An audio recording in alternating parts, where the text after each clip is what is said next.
സംസ്ഥാനത്ത് പരക്കെ മഴയുണ്ട്. തിരുവനന്തപുരം, കൊല്ലം, പത്തനംതിട്ട, ഇടുക്കി, തൃശൂർ, കണ്ണൂർ, കാസർഗോഡ് ജില്ലകളിൽ ഒറ്റപ്പെട്ട ഇടങ്ങളിൽ ഇടിമിന്നലോടുകൂടിയ ഇടത്തരം മഴയ്ക്കും മണിക്കൂറിൽ 40 കിലോമീറ്റർ വരെ വേഗത്തിൽ ശക്തമായ കാറ്റിനും സാധ്യതയുണ്ട്. രാഹുൽ ജി നാഥ് മഴയുടെ വിവരങ്ങൾ പറയും. Rahul, good morning. കാലാവസ്ഥയുമായി ബന്ധപ്പെട്ട് എന്തൊക്കെ മുന്നറിയിപ്പാണ് നൽകുന്നത്? ജാഗ്രതാ നിർദ്ദേശങ്ങൾ എന്തൊക്കെ, എവിടെയൊക്കെ, എങ്ങനെയായിരിക്കും മഴയ്ക്കും കാറ്റിനുമൊക്കെ സാധ്യത? രാഹുൽ,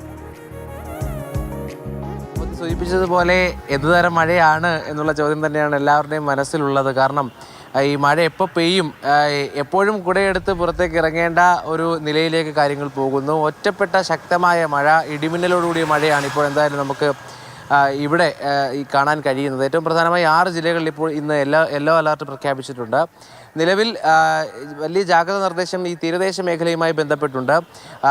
കടലാക്രമണത്തിന് സാധ്യതയുണ്ട്, വേഗത്തിൽ കാറ്റിനുള്ള സാധ്യത ഉള്ളതുകൊണ്ട് തന്നെ വലിയ തിരമാലകൾ ഉണ്ടാകും. അതുകൊണ്ട് തന്നെ ഈ തീരദേശ മേഖലയിൽ താമസിക്കുന്നവർക്ക് ജാഗ്രതാ നിർദ്ദേശം നൽകിയിട്ടുണ്ട്. എങ്കിലും കേരള, ലക്ഷദ്വീപ് തീരങ്ങളിലൊന്നും മത്സ്യബന്ധനത്തിന് വിലക്ക് ഏർപ്പെടുത്തിയിട്ടില്ല എന്നുള്ളതും ഏറ്റവും പ്രധാനമായ കാര്യമാണ്. എന്തായാലും ഈ ഒറ്റപ്പെട്ട മഴ തുടരുകയാണ്, ഒറ്റപ്പെട്ട ശക്തമായ മഴ തുടരുകയാണ്. അതിനാണ് ഇപ്പോൾ എന്തായാലും ജാഗ്രതാ നിർദ്ദേശമുള്ളത്. 6 ജില്ലകളിൽ യെല്ലോ അലർട്ട് പ്രഖ്യാപിച്ചിട്ടുണ്ട്.